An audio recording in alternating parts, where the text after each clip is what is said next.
Hey guys, and welcome back to my YouTube channel. So, first of all, I'm freezing, so excuse the zipped up puffer jacket, but we're cold. It is cold in London. It is like, it's a beautiful day today, very nice and sunny, but temperature has dropped. And although I'm really hoping for warmer days, I have to accept that it's only gonna get colder from here for at least 2 months. But anyways, I think this is a very long and overdue update. I'm not gonna lie, I did try and record this the other day, but it was a waffle. It went on for too long, which this one will probably be again, but let's see if I can, you know, cut it down a little bit and get to the point. So, in a nutshell, owe you guys an update. It has been a while. It has now almost been 2 months post-show. I think this weekend it might be 2 months post-show exactly, and a lot has gone on. So I mentioned in my Spain vlog, actually, the Alicante show, that I was experiencing bloating, puffy face, water retention to the nines that wasn't to do with the flight. That continued on. Peaks and troughs was here and there between Alicante and Denmark. Then at my Denmark show, did notice that I was still holding water in my stomach. I did a comparison, and what I'll do is I'll try and insert some clips here. I feel like I always say that and I never remember to, but this time I will, because it's very interesting. My core, my waist looked significantly different from my shows in March and April versus my shows at the back end of last year. And the weirdest part is I was a kilo, if not more, lighter in my second show. So my stage weight was lower, but I just looked watery. I had no ab, waist, core definition, nothing going on. It was just fluidy, and it was like I'd never had anything under there. So clearly there was something going on with my body. We knew my body was fighting me back in September when we had to push back and not do the Arnolds, but never really knew what it was. Thought it might have just been stress, thought it might have just been a bunch of stuff going on in my body, and just didn't want to play ball because it was tired, which are all true. I think biggest learning and biggest takeaway was, for me personally, should not have done 4 shows in 1 year, should not have done them separated, should have made sure that if I was going to do that many shows at once, it needed to be in a smaller, refined space. The break that I had in the middle of the year was not long enough for my body to get back to a healthy and stable place and pretty much get back into homeostasis before jumping into another prep. So that was a difficult one. And yeah, I think it really did just teach me that, you know, you do need an off season. You do need to give your body time to rest and fully recover. You need to be able to rebalance your hormones. You just need time to grow. Well, for me, I need time to grow. And I think if I had not have gone through some of the struggles and challenges that I did last year, I wouldn't have learned. I always knew that obviously you need to have an off season, you know, the importance of it, but I didn't know it as much as I know it now. So in hindsight, I think the way things have played out is really, I wouldn't say good, but I would say it's a very great learning experience.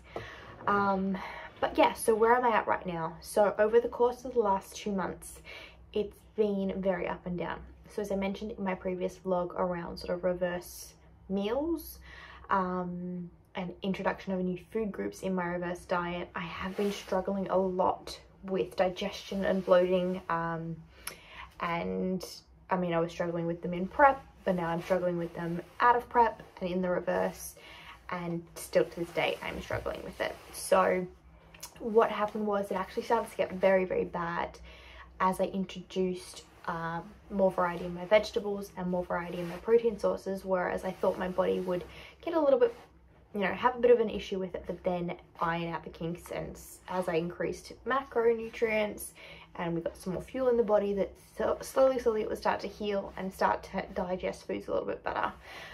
So things like introducing protein sources like egg whites, different other sources, including a bit of yogurt, things like that. I thought it would just get better over time, but it did not. So to not let this version of this video drag on, let me just cut to the chase and sort of speed up the timeline. So after show, about 3 weeks after show, I'd been going through my reverse diet for a little bit, started to feel a little bit better, noticed that I was a lot more energized, but still feeling the digestive issues. We went to Italy to stay with my boyfriend's family over Christmas, and I was very, very lucky there in that my boyfriend's family have a holistic health practitioner that they go to. They call him a shaman. I call him a magician. He's actually an Ayurvedic practitioner, or at least he is a holistic health a holistic health doctor that has a really good background in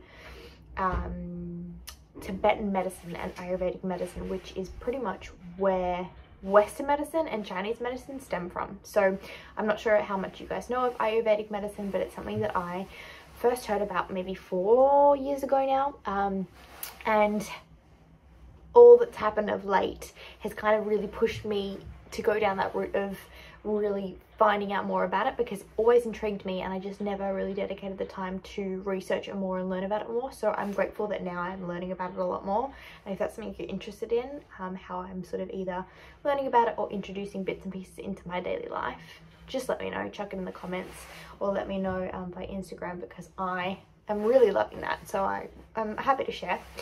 And it's all natural, that approach. It's all about sort of rebalancing your body and mind through the foods we eat. And what it really does come down to is that any dis-ease or disease, but it's dis-ease in the body, stems from a low digestive fire. And what they say is that, you know, everything in our body is centered around how well we can digest our food, because essentially that dictates how well we absorb the nutrients that allow us to function properly. So long story short, was able to see the shaman, and he straight away was like, what is going on here? Your stomach is closed, you're not digesting anything. He could tell that I was having my migraines and my headaches just by touching my head. He was like, do you get a lot of headaches? I was like, every single day. He's like, why did you not tell me? And so he was able to sort of pinpoint some of my issues and some of my problems. He did sort of manipulate me or adjust my body a little bit, but then also gave me a little bit more of information on what I can do to sort of alleviate some of the digestive issues that I was having pretty much from the get-go. So things that he was saying was, based on the fact that my body was not digesting food, I needed to avoid raw foods, cold waters and cold liquids, and there was a couple like food groups that he said to avoid. And I mean, at that time, what was I doing? Snacking on bucket loads of carrots because I was hungry in a reverse diet. So not only are they raw foods, but they're cold foods that come straight from the fridge. I was snacking on zucchini every time I would make some in the microwave. I would always chuck a couple in my mouth because I was always hungry. And obviously, you know, chugging down water that was cold, essentially. It was never sort of, now I'm only drinking warm liquids, but I'm noticing that I have to sort of warm them up, or like add some of the kettle water to make it lukewarm water.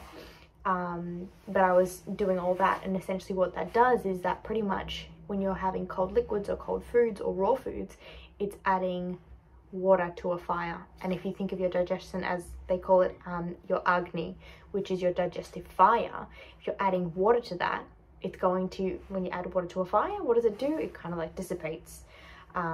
And maybe it doesn't go out, but it does not fight, like the fire and the flames are not as strong as they would be. So therefore your digestion is not as strong as it should be.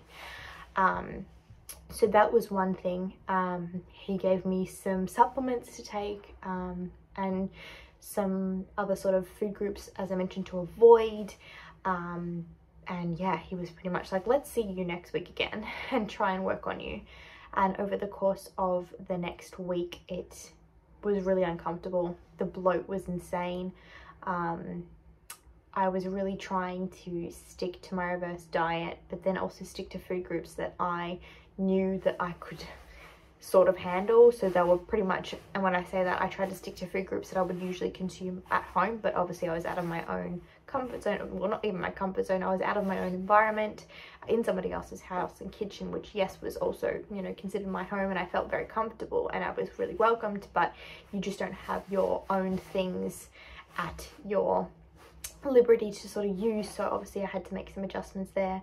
So I did sort of try to pull things back and make it super just simple things like rice cakes and a slice of chicken to try and get in carbs and protein sources, and then I tried to avoid snacking on those raw vegetables and things like that to just not aggravate my stomach anymore. But it was really difficult.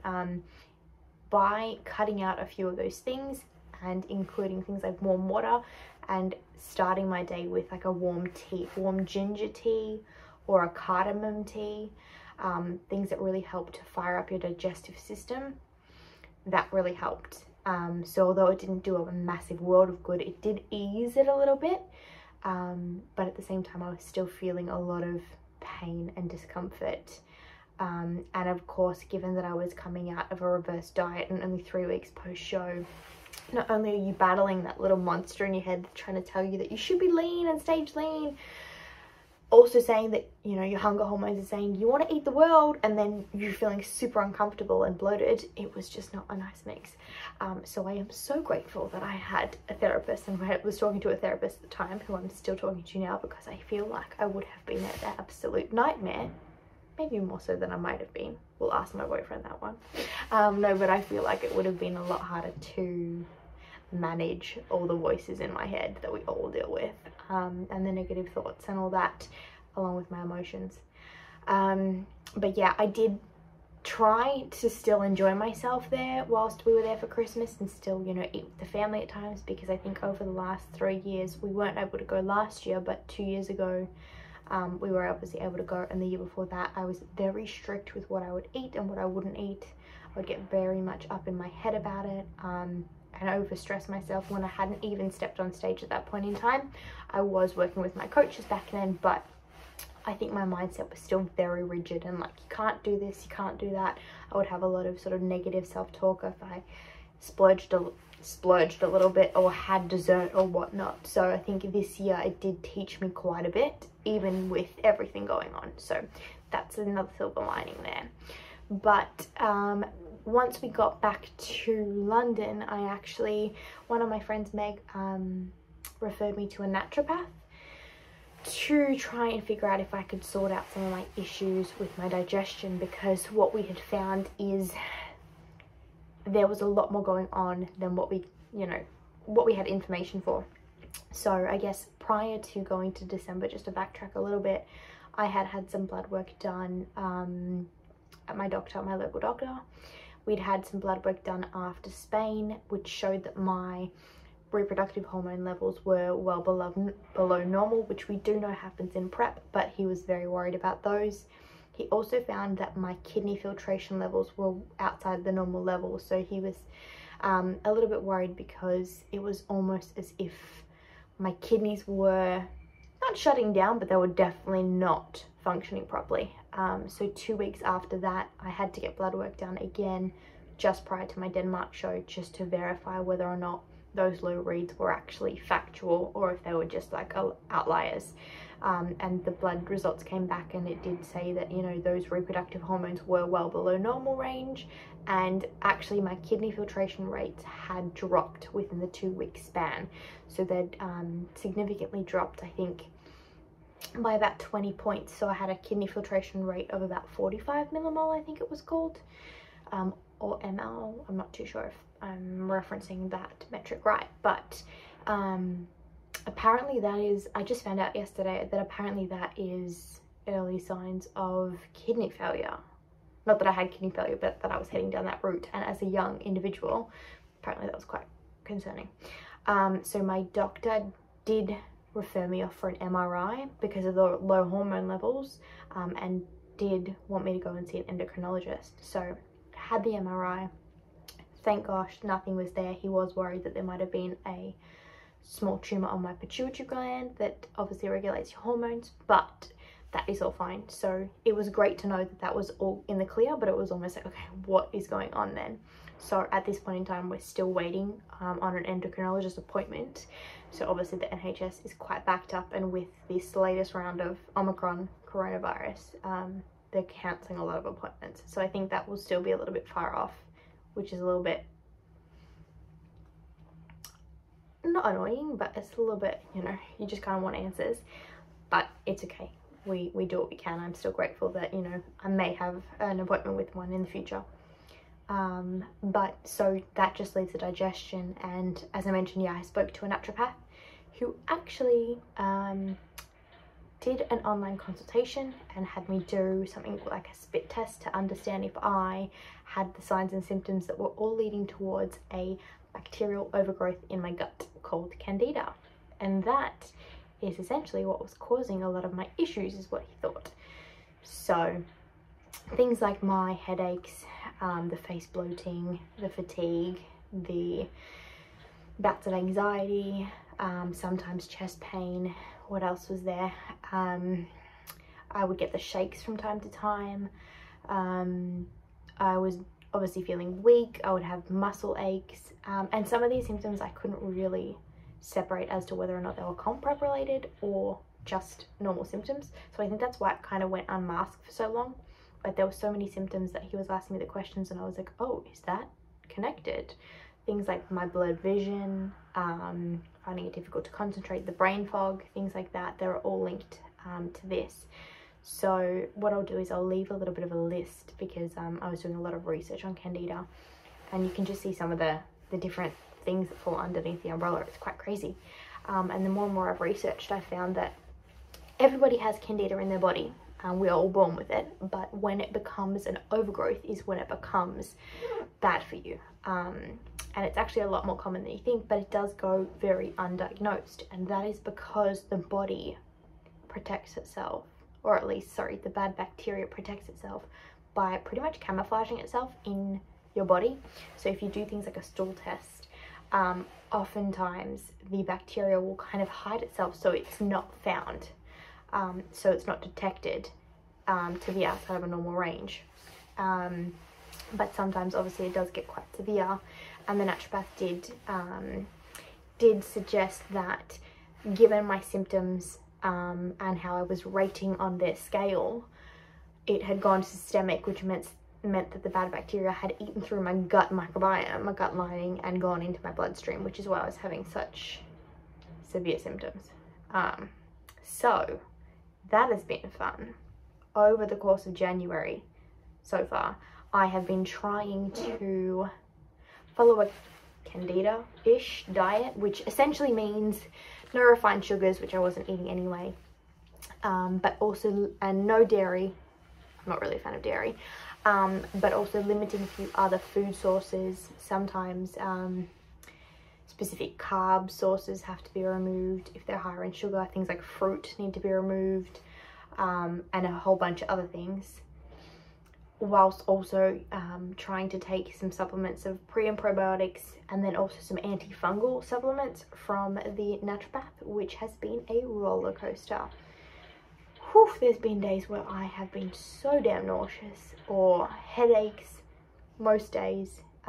Sometimes, like at the moment, I can feel it at the back of my head still, but some days it's super painful. Other days it's not too bad, which is good. I think I've had a couple of really bad days where it makes the good days feel so much better. It makes the average days feel so much better. But it's one of those things where you need to go through a hexing phase apparently when you take on these supplements. So it gets worse before it gets better. And I actually just last week was given a second round of supplements on top, which have definitely taken me for a ride.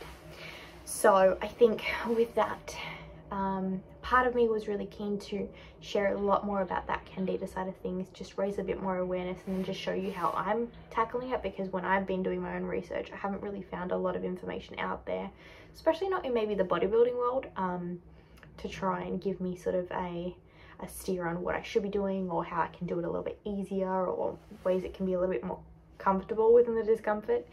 But yeah, I think I'm going to see how things play out. I've got a couple of different appointments over the next couple of days and weeks to try and figure out what's going on, if, you know, things are changing and progressing with these supplements or not. So yeah, I think as much as I do want to share some of the things that I've been doing, because I have been able to get back in the kitchen, it's forced me to be a little bit more creative and follow some you know, recipes and try out some yummy bits that I can still eat while not aggravating my stomach too much, which has been great. I do want to share those, but at the same time, as much as I get some new information and things like that, as things evolve, I know that things might change a little bit.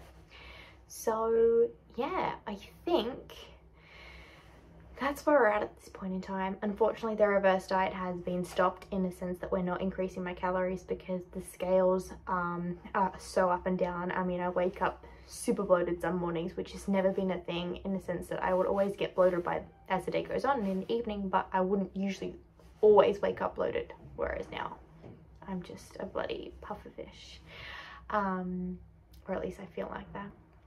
So that's unfortunate, and I also am not super able to follow my training protocol at the moment, which is a shame. Obviously Troy, my coach, has suggested that I definitely need to rest, and the naturopath and pretty much everyone says that I need to be resting, but training is the only thing that's feeling good at the moment, so I'm really enjoying that.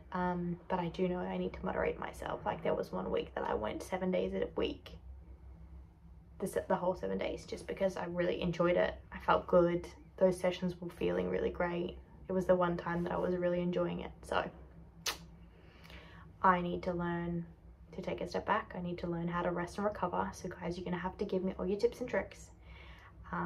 But I also need to just accept that this is gonna take a long time to sort of fix and restore the body.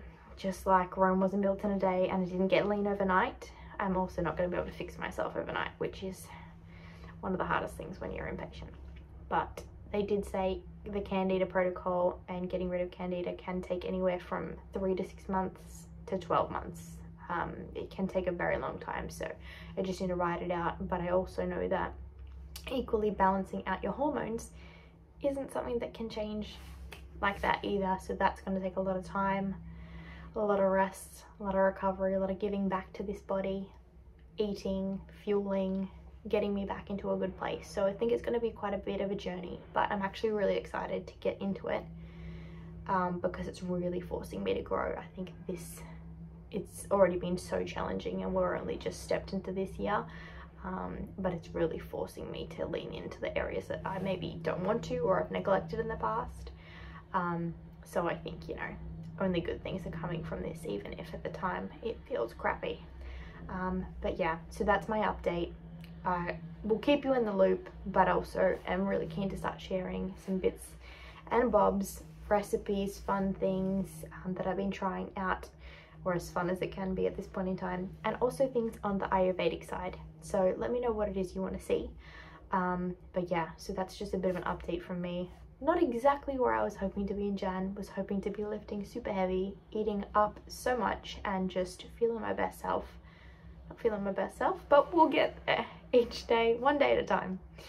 But thanks so much for listening to my brain dump and my dialogue, which I'm pretty sure is about the same time as the first clip that I recorded. But anyway, I hope you guys are having a great day wherever you are in the world, and I will see you soon. Bye guys.